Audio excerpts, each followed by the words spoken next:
Hello, welcome to Global Eye. Leaders of 8 nations, including India, China, Russia and Pakistan, gathered in Samarkand city of Uzbekistan for the Shanghai Cooperation Organization Summit. This is the first meeting of the SCO members after the pandemic. This is also the first time when Prime Minister Modi and Chinese President Xi Jinping came face-to-face after the deadly border clashes in 2020. It was also the first time for Russia and China to hold bilateral talks since the Ukraine invasion. China said it will work together with Russia to become great global powers and inject stability and positive energy into a chaotic world. The Russian president thanked China for taking a balanced approach on the Ukraine invasion. Speaking at the summit, Prime Minister Modi said he wants to transform India into a manufacturing hub. There was no bilateral between Prime Minister Modi and President Xi Jinping. However, China supported India as a host country for next year's SCO Summit. We're now joined by Ambassador K.C. Singh, former diplomat and strategic affairs expert, Brahma Chellaney also with us, and we have with us Ash Jain from the Atlantic Council. Thank you very much, gentlemen, for joining us. Brahma Chellaney, if I can begin with you, give us a sense of how you read the big message coming from the SCO Summit, especially from the meeting between President Putin and President Xi. China saying that it wants to make great efforts with Russia to play the role of great powers in guiding the world in this chaotic atmosphere. The big message coming from the Putin-Xi meeting first. I think the Xi Jinping-Putin meeting underscores the new global divide, a new global divide between the Western Bloc and the China-Russia axis. In fact, the SCO symbolizes the China-Russia axis. These two countries were the founders of the SCO, though China increasingly has been in the SCO's driving seat. The SCO itself is a very unusual organization. It's a club of autocracies, with India being the sole exception. India is the only established democracy in the SCO. India, therefore, lends value to the SCO. But to answer your question, the big takeaway from the SCO Summit is that the China-Russia axis may look solid, but it's actually not that solid, because China is seeking to pursue its own narrow interests. It's seeking to build energy security by taking advantage of the fact that Russia is diminishing its gas supplies to Europe, and Europe is cutting off oil imports from Russia, and that allows China to build an energy safety net that will not be subject in any war scenario, a Taiwan war crisis, subject to a US interdiction. So for China, Russia's troubles are good news to enhance its own economic and military power. And as far as India is concerned in this bigger picture, India wants to serve as a bridge in the new global divide, rather than getting squeezed by both sides. But one can argue that India is already facing a squeeze from both camps. China, as you know, has stepped up military pressure on India, and the US is returning to rearming Pakistan, as highlighted by the New Deal to modernize Pakistan's F-16 fleet. Right. Let me get an Ash Jain. Ash, how do you see messages coming from Putin and Xi? Putin went on to say that there are now new centers of power which cooperate with each other. So how do you see statements coming from Putin and President Xi? Yeah, well, it's been interesting to watch the developments between Putin and Xi Jinping at the summit. Clearly, Putin, in his opening remarks, suggested that there were some differences, particularly between the Chinese and the Russian views on Ukraine. He said that he sees and understands that China has some concerns. This was a surprising admission coming from Putin, who wants to project sort of solidarity with China. But the overall message, I think the overall symbolism of the meeting, the fact that the Chinese and the Russian leaders have come together in this setting, suggests that they continue to support each other with their broader global agenda, pushing back on the West, pushing back on the US-led international order, they see that they're trying to create a kind of club that makes the world safe for their autocratic systems of government. And what we saw in the larger messaging and the fact that this was Xi Jinping's first visit outside of China since COVID began, a visit that made clear that he wants to stand together and show the world that China and Russia and the other Central Asian states are acting in one voice, in one setting, in terms of looking at the challenges facing the global order. Now, India's participation in this summit is another story, and it's clear from the Russian and Chinese perspective that they would like to engage a broader grouping that includes India and others as they stand up to and project this kind of anti-Western global vision. India itself is a little bit of a misfit as a long-standing democracy in this club.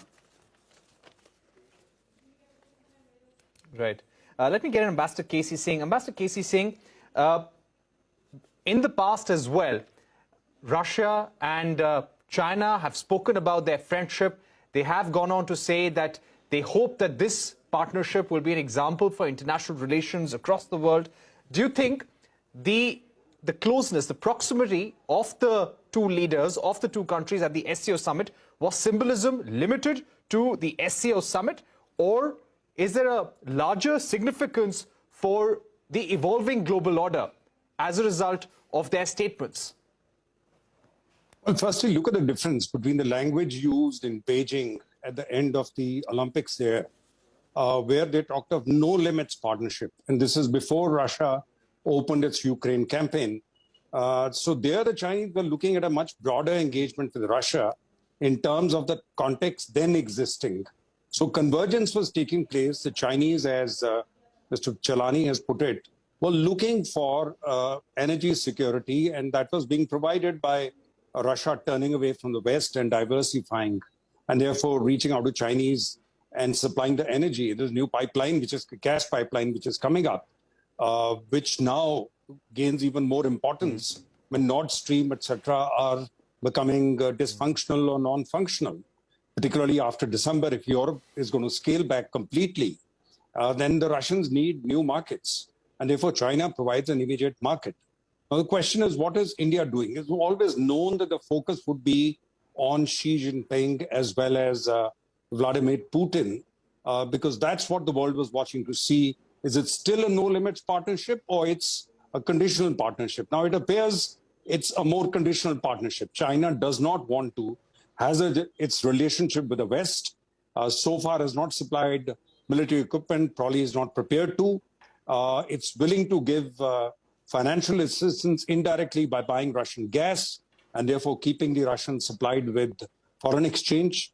But India comes in because we are the next chair, and therefore the Prime Minister had to be there. And then we'll be able to control the agenda.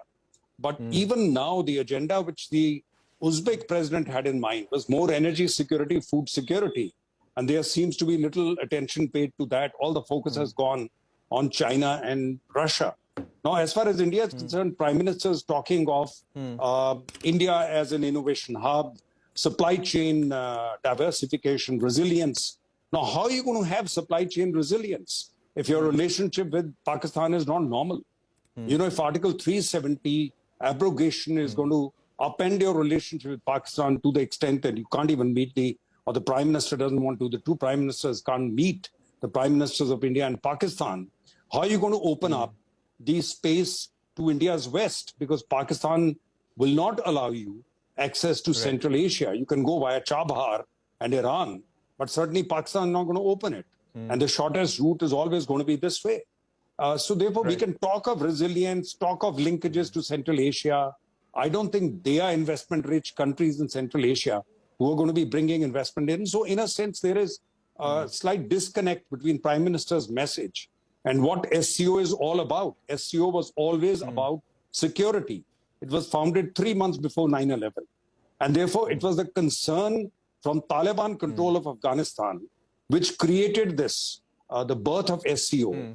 And then it has focused on terrorism, on drugs coming out of Afghanistan. But post-2001, when the Americans arrived in Afghanistan, in Kabul, and a West American-friendly government took over, The Chinese then brought in their Belt and Road and expanding the network, and therefore talking of infrastructure diversification. So are we on the same page as the Chinese when we talk about it? No, because the Chinese are looking at CPEC, their communication to the Indian Ocean going through Pakistan, whereas that is not available to you. You are not going to be linked into that. You have shown some interest, but that's not going to work for you. Or they're linked through Central Asia to Europe and the Gulf. All right. So the focus is going there. So where does India fit into it? I don't know. As long as we don't normalize relations with China and Pakistan. Right. So that's an important message. And one of our panelists also said earlier that India was probably a misfit in this setting. Here, the entire focus was on Putin and Xi Jinping, and India, of course, and the Prime Minister making this point about food security, also about how they can help the world with their own startup story as well. But let me get Brahma Chellaney once again. Brahma Chellaney, there was a lot of conversation, a lot of speculation about a possible Modi-Xi meeting on the sidelines of the Uzbekistan SCO Summit. It was widely believed that the disengagement that happened at PP-15 Hot Springs Gogra area along eastern Ladakh was a step in that direction. But over here, we did see them standing next to each other in a group photograph. But beyond that, there was no conversation, no bilateral, no handshake. So how do you see this turn of events?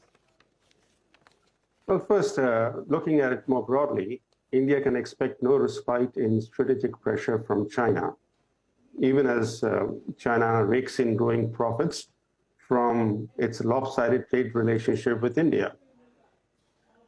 China is strengthening its access with Pakistan. It's trying to weigh down India. And all that leaves India's options more constrained.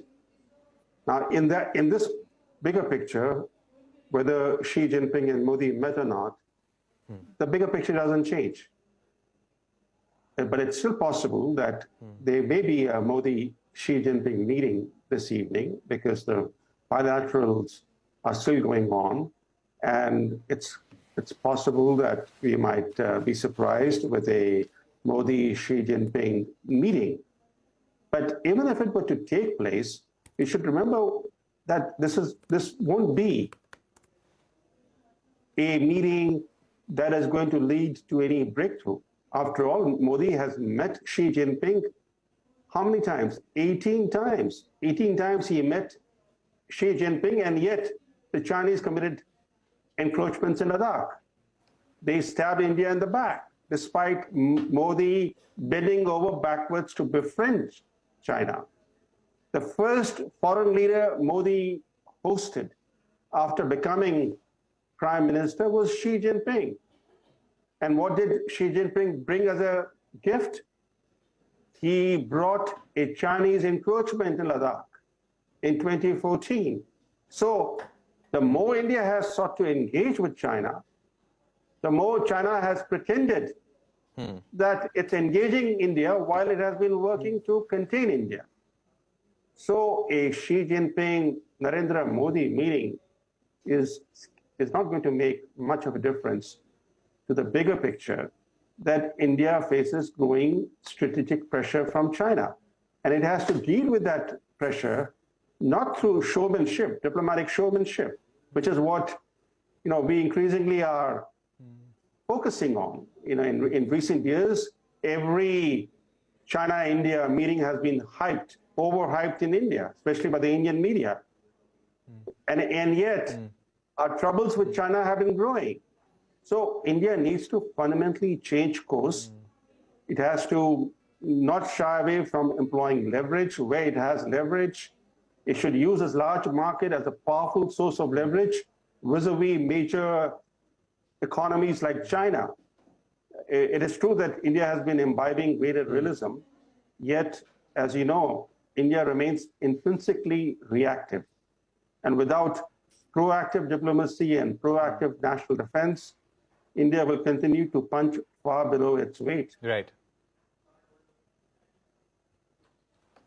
Okay, we're going to take a short break on that note, but lots to discuss. You had leaders of Iran, Turkey also on the sidelines of this meeting. There were a number of bilaterals.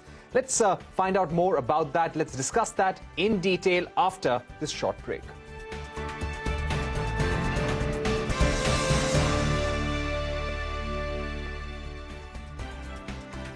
All right, welcome back. We are discussing the big developments at the SCO Summit and key takeaways and impact on the region. Let me go across to Ash Jain of Atlantic Council. Ash Jain, we saw several key bilaterals on the sidelines of this meeting. How would you read the meeting between Prime Minister Modi and President Putin? Well, clearly this was Putin's attempt to show the world that Russia is not isolated. From Russia's point of view, India is an important partner. It is important for Putin to show that he has maintained global relations with important and powerful countries around the world, despite the Western sanctions and the efforts to isolate him for the war in Ukraine. And Modi, from his perspective, sees the need to continue to engage with Russia, primarily because Russia provides a cheap source of oil and energy supplies. So I think this was interesting for the two of them to have a chance to discuss greater cooperation, particularly on the energy and economic side, and to show that, at least from the Russian perspective, that they do have friends and they have partners, despite the war in Ukraine. I think it's somewhat treacherous for India in this case, because India is also under a lot of pressure from the United States and the West to distance itself from Russia. The effort is to try to penalize what Russia is doing in Ukraine by cutting off and isolating it economically and diplomatically. So Modi is taking somewhat of a risk here in terms of creating some greater tensions or discomfort in his relationship and his desire to maintain a good partnership with the West, even as he continues to stand with Putin. So it's a balancing act. And it's a right. challenge that India is continuing to engage in here as it tries to balance its economic interests, but also maintain and strengthen ties with the West, with the Quad, and with other countries that it needs, especially if it wants to continue to have a robust kind of defense with regard to the challenges from China. Right. Ambassador Casey Singh, coming to Iran, we saw the Prime Minister having a bilateral with the President of Iran. There was a bilateral between Russia and Iran as well on the sidelines of this meeting. President Putin welcomed President Raisi into the SCO as well. So how do you see Iran's presence here at the SCO, the key conversations, the takeaways from the meetings? Iran has joined SCO at this summit. And I think the Russians, the general information is that the Russians are working to ensure that the nuclear deal is not revived very quickly as far as Iran is concerned. Because was Iran to get the nuclear deal and therefore have the sanctions lifted, it may start producing and exporting more oil. It's been suffering and the sanctions may be lifted. Because the West, between Russia and Iran, today Iran is seen as a lesser evil. And therefore, they would like to take the sanctions off and wean it away. And that is a way where you need, they need the energy prices to come down with the US November midterm elections coming up. Russian attempt would be to encourage Iran not to go down that path and remain with them. Iranians, as usual, will play both sides or multiple sides. They are past masters at that. There won't be an easy solution because the Americans will have to get the Saudis, the Emiratis, and the Israelis on board to really get Iranian nuclear deal resurrected. So that is the game there. But essentially at these summits, what were the leaders there for? Xi Jinping came because his zero COVID policy is leading to a slowdown of the Chinese economy. And he has next month the extremely important Communist Congress meeting where he wants the limit on the 2 terms to disappear. And he continues then forever as the leader of China. For Putin, it was important to show that he's not isolated. He's had a severe setback militarily in Kharkiv. His military is under pressure. And was he to lose Kherson, where now the pressure is building up, you may see internal changes in Russia. And that is a danger in engaging Russia at the cost of even offending the West. If tomorrow Putin doesn't stay, then all the investment you are making would not be worthwhile. And therefore, it's this balancing. And that's why the Ukraine word is not mentioned by anyone. Even India didn't bring it up, maybe not by name. When we are talking of instability and stability comes in, nobody asked why there's instability. Because the Chinese are assertive in South China Sea and they want to invade Taiwan or threatening to. And the Russians started the Ukraine war, which is what has caused the global inflation, which has caused energy prices to go up and the food crisis, because the wheat produced by Ukraine was stuck there for many months. Nobody is asking that question. That the very guys who are now saying that we are looking for stability are the ones who are causing instability. And India is now sitting at the same table with them. So it's going to become more and more difficult for India to do this balancing. Right. There'll have to be some plain speaking to be done with both sides. You can't just do it with the West. You have also to do with these two gentlemen that you sit at the table with. So therefore, it's a balancing game, but which will get more complex, has already got complex, and may get more complex as we go forward. Okay, we've run out of time, but Brahma Chellaney, Ambassador KC Singh, Ash Jain, thank you very much for joining us here on Global Eye, giving us your view on the big highlights of the SCO Summit. Thanks for watching. Goodbye.